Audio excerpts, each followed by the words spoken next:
Welcome to hashtag 52 Boundaries. And this week we are talking about compassion and the boundaries we have around that or not.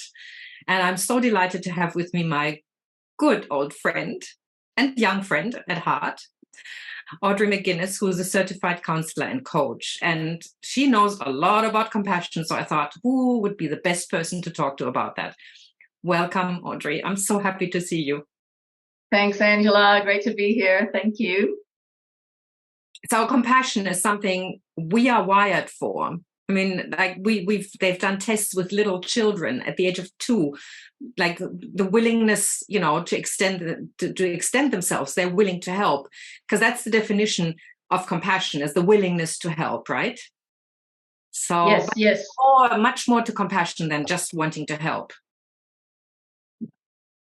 I think I think the concept of wanting to do something with that sense of being able to relate to someone's feelings, we know that is empathy, and then being able to do something with that. And like as you said in your description, I believe, your definition of compassion is the element of empathy, caring for somebody, but also having the feelings of care, but also then taking some action around that, or being compelled and feeling compelled to do something around that empathy. So I think that's, as you said, if you observe people, even young children, they sort of move towards the person who's just fallen over and skinned their knee, and they want to help, they want to comfort, very very early on. So yes, I do believe we're hardwired.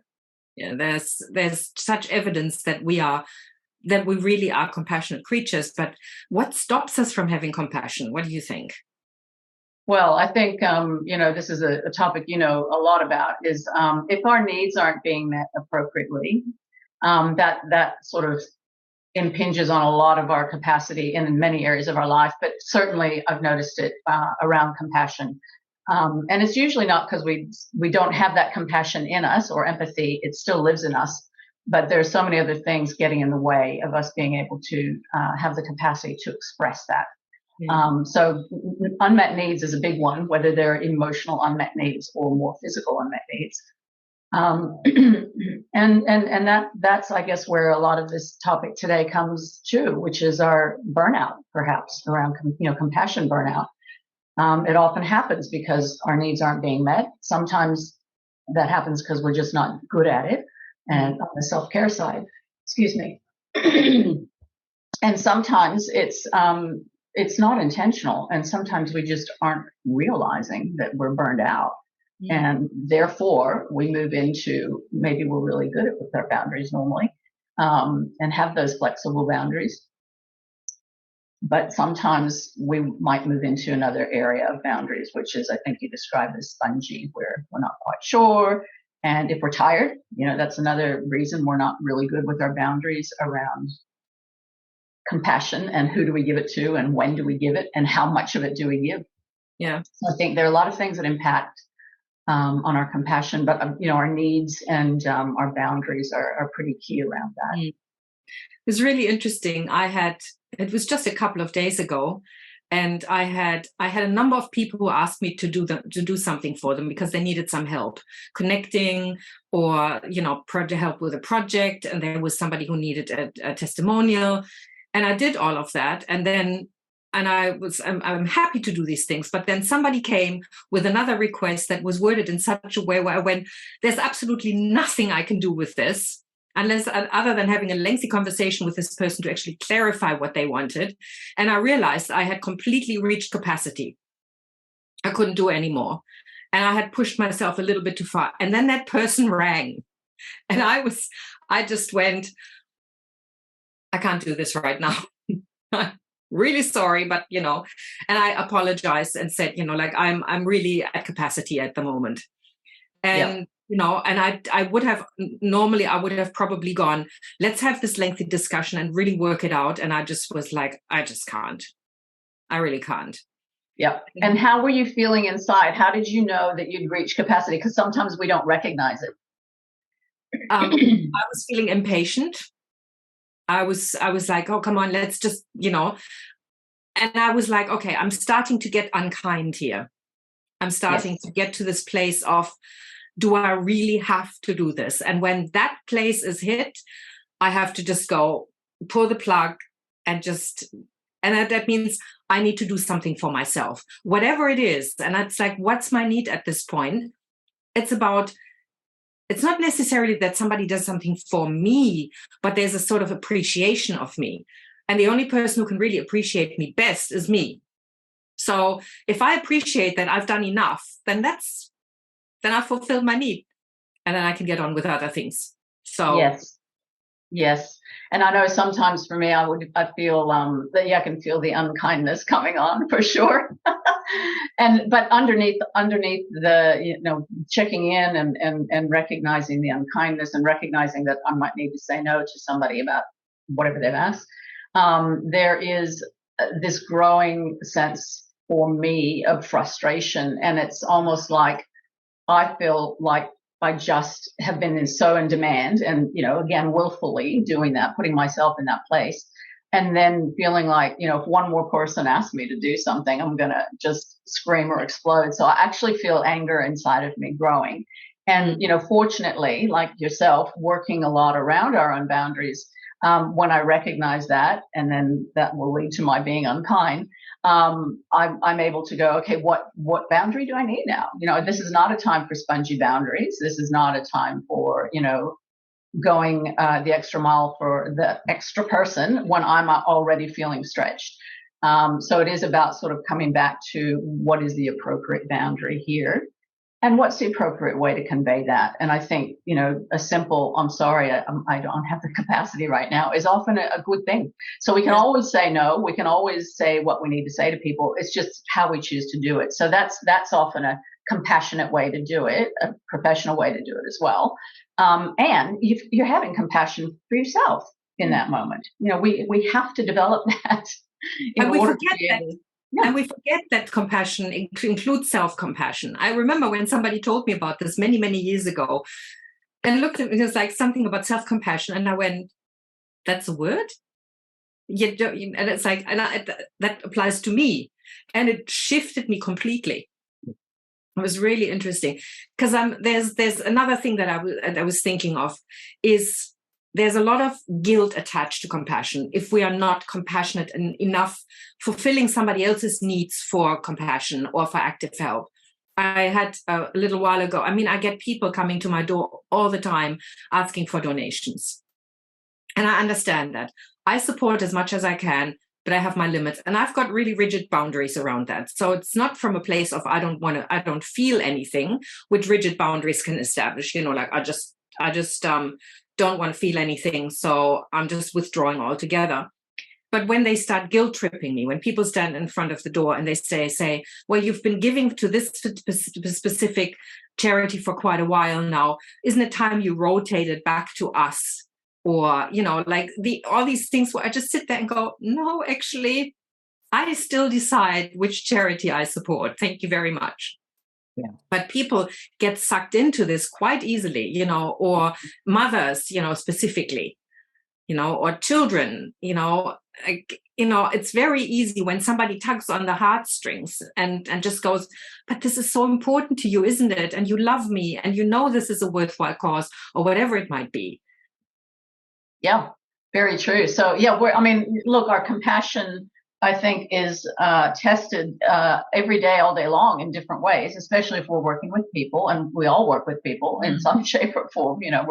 Whether we're counselors and therapists or not, we're still engaged with people. We all have relationships, And as you said, we're hardwired to feel compassion for others, to feel empathy for others. So it's a constant in our lives if we're around people, and it's really something to monitor and in ourselves. And I think, checking in 3 or 4 times a day in our capacity meter, where am I at with my ability to give today or, for the next 3 hours or whatever it might be. But really checking in conscientiously around this is good because it can drive us to the unkind place if we're not aware that we've pushed beyond that compassion tank.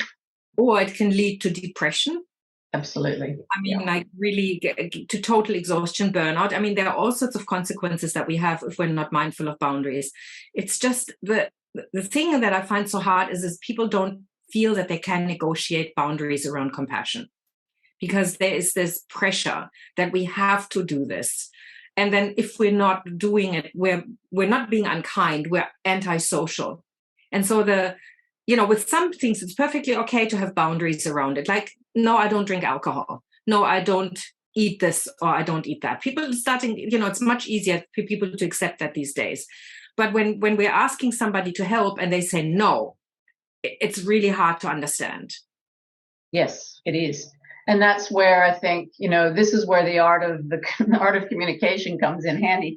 And we can all get better at communication skills. My goodness, there's always room to improve. And I'm certainly experience that pretty much every day in my practice and with my family. How do we get the no across in a way that is not going to be hurtful for start? And it's sort of, again, thinking about what boundaries do I need to use right now. So that there are times for that rigid boundary where it's just a straight no, and no is a complete sentence, by the way. But if you if you feel that the hard no isn't the right way to go, you're right. There is still negotiation around how much you give, how much you care, when and how you're going to actually be able to deliver the care and the compassion or help to that person. And I think it's really important to, as you said, to recognize that it's okay to have boundaries around compassion, because we all know people, and I've been on the edge of it myself many times, who overgive, and you get to the point, from the compassion point of view, and get to the point of burnout. And it's really important to manage that. And I think coming out of being in COVID, all of us in COVID, and coming out of it, I think there's a huge compassion burnout happening. I know there is, clearly in the healthcare industry. We know this with our practitioners in hospitals and therapists and so on. Anyone in the medical or allied health field, almost everyone has experienced burnout over this time. And it's not an easy thing to recover from, to be honest. Rest is, of course, we need rest. But, unless you're going to detach yourself from the world for several months or weeks anyway, it's very difficult, because, again, we're still interacting with people every day, or pets, or, some sort of organic being. The boundaries around compassion are absolutely essential to really get good with, to really understand how your boundaries work around your compassion giving, because it's a very long tail to what we've just come through. Yeah, absolutely. And I certainly had my moments where I was like, I'm so at capacity, I can't do this anymore. I mean, it was in 2020 when I had one day, I discovered that two of my closest friends, close, I use the word close, and then geographically they were very far away, but they were very close to my heart, and very long-standing old friends. Both had died, in not from COVID, but one from a heart attack and the other one from a brain tumor that had only been diagnosed 2 weeks before then. And an old partner of mine had jumped off a roof. And that was the message that I got within 24 hours. All of these messages came to me, and I just unplugged. I just went, I can't do this anymore. I really need to take care of myself. And I withdrew for a few weeks, and I went walking. I went out into nature. I took care of myself. I meditated and all of that, because I had nothing left to give. Because I realized that in the year before that, I had lost another 10 people. Oh my goodness, Angela. And I hadn't really processed that, and I needed to take the time to do that. And it's like I told my clients, I'm sorry, I am just not available at the moment, because I just can't. And everybody was completely supportive, and it was really wonderful to see, to have the support that I got. But the thing is, it was just, I knew what I was doing, and I thought, this is going to take me, I'll take 2 weeks off and it'll be done. Yeah. It didn't. No. It took quite a bit longer. Yeah. And, from a lot of the work that you've done, and we've done together as well, therapeutic work, we know that we all have a well of different emotions inside of us. And, one of them is grief. Everybody on the planet has some sort of unresolved grief, unless you're maybe a 1-year-old. But, we all do as humans. We carry a bucket of grief. And to some extent or another, we process it, or we have processed it, or we are processing it.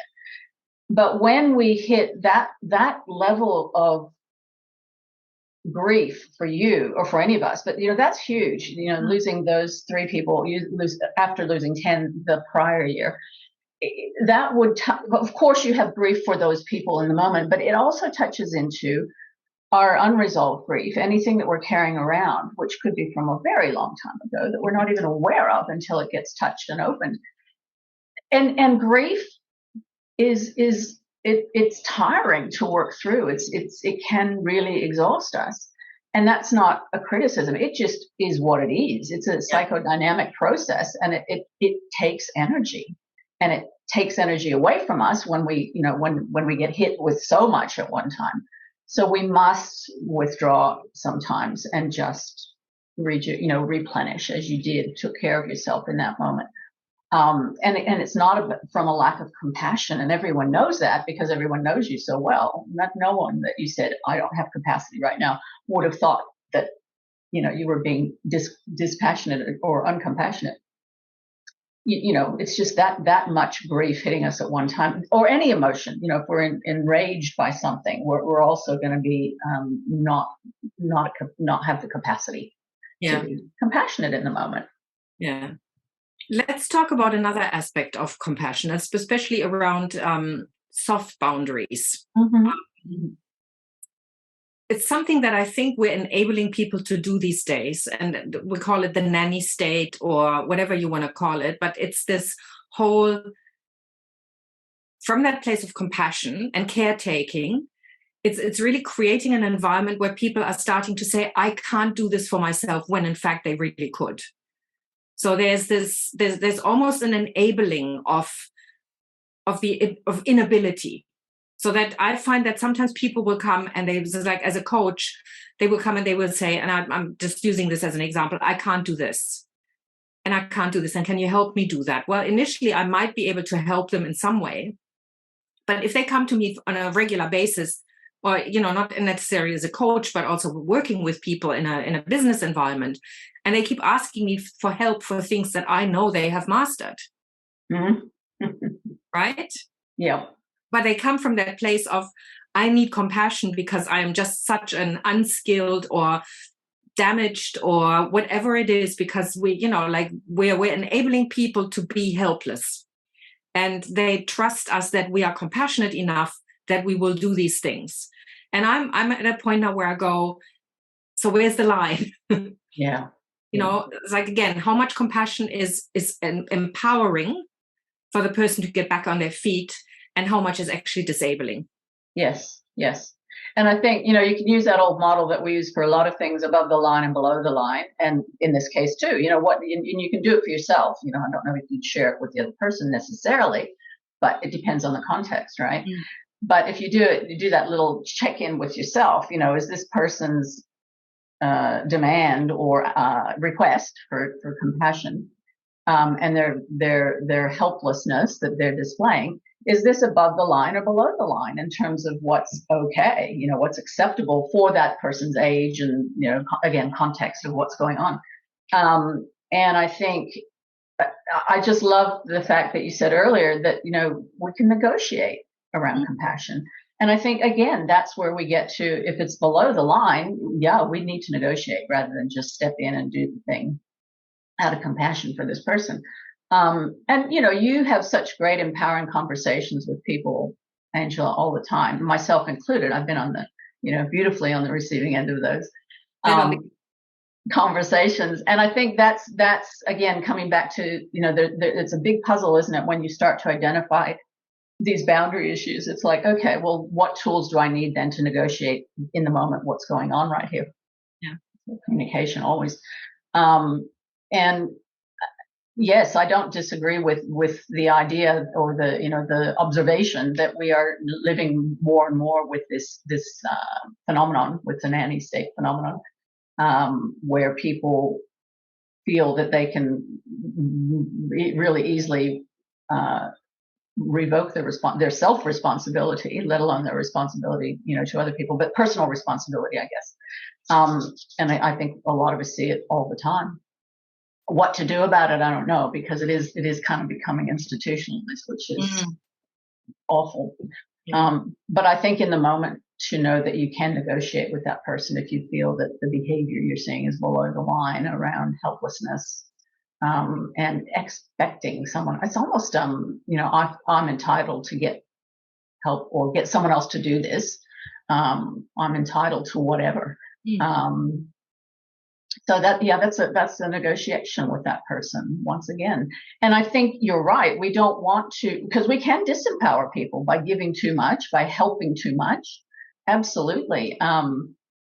Absolutely we can. So we have to be very careful around how much we're going to give of ourselves, of compassion to somebody. And that doesn't mean that we're not empathetic. It doesn't mean we don't feel for that person. But what's going to help them in the long run as well as a moment to actually be able to manage whatever the thing is that they've come to you with, and feeling helpless.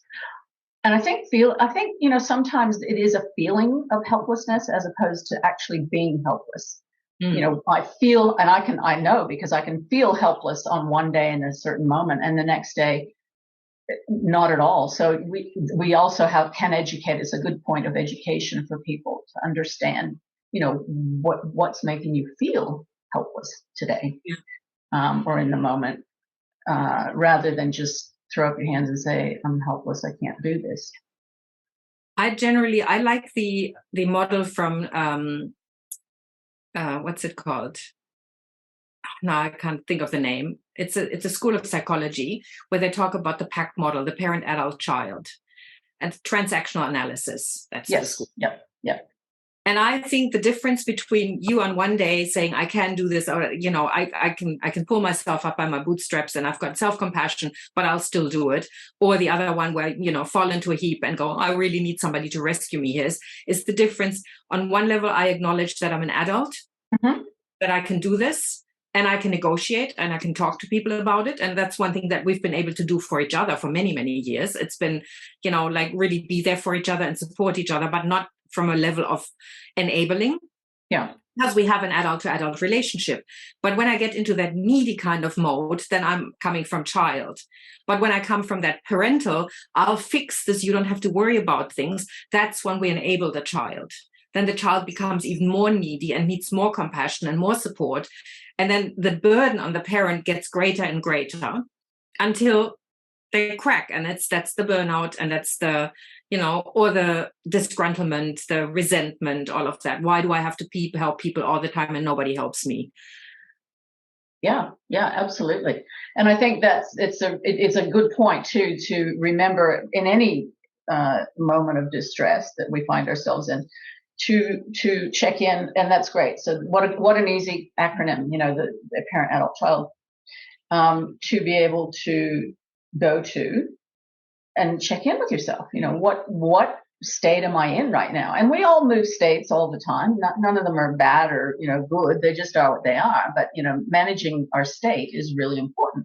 Emotional state I'm speaking of here. So if we are in that child state, back to needs. What do I need in order to move from child state to adult or to parent, functional adult or parent? And I think that this is, so many people are, and this, are so out of touch with their needs, their personal needs. Most of us know we need a roof over our head and food on the table, but looking at more personal needs on the emotional, spiritual level, things that are more hidden, from view. What do I need in this moment? And maybe I need to be in child, and maybe I need to go and have a nap. Maybe I need to, have a tantrum. But it's about doing it from an intentional, conscientious place. And a lot of us don't. We lose our temper, we act out, and before we know it, we've said something and done something that we really regret, without being aware that we've done it. So, needs are so heavily attached to our feeling, our emotional stability. And being able to rationally go, what state am I in right now? What do I need to do to shift out of this state to another? And sometimes it is ringing a friend, or saying, hey, Angela, I feel like I can't do this today. Can you help me? Yeah, as you said, it's like if I know that I need to have a vent or I need to have a tantrum or whatever you want to call it, what's the need behind that? Like if I need to do that, it's like, is it self-expression? Is it just, whatever it might be, the need for, if I call up somebody, the need for connection, whatever it might be. That's why I have a whole podcast series called 52 Needs. And that's where we look at all of those and how we express them in life and at work, because a lot of times, as you said, people do not know what a need is. Yeah.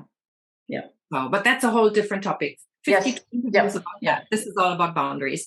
Get on it and look at it. It's a driver for so many things in our life. Yeah, absolutely. And that's my model is, you have to have you need to know about your boundaries, your needs, and your emotions. Because when you've got those, that's like a three-legged stool you sit on. And when that's pretty much balanced and you know where you're at, life can be much more manageable. Anyway, I know we can talk about this for much, much longer, and I know we will. Thank you so much for your time and your wisdom. And my young at heart friend, thank you so much. I mean, we've known each other for more than half our lives. Yes, we have. Yeah, and it's been quite a journey. Yeah, that's why we're old but young. Correct. Yes. Well, thank you. It's a delight. It's always a pleasure, Angela. And I love your work. Thank you. Right back at you. All right. Thanks, everybody, for watching and listening. And if you haven't subscribed yet, please do. And I'll see you soon for more insights and more thought-provoking conversations.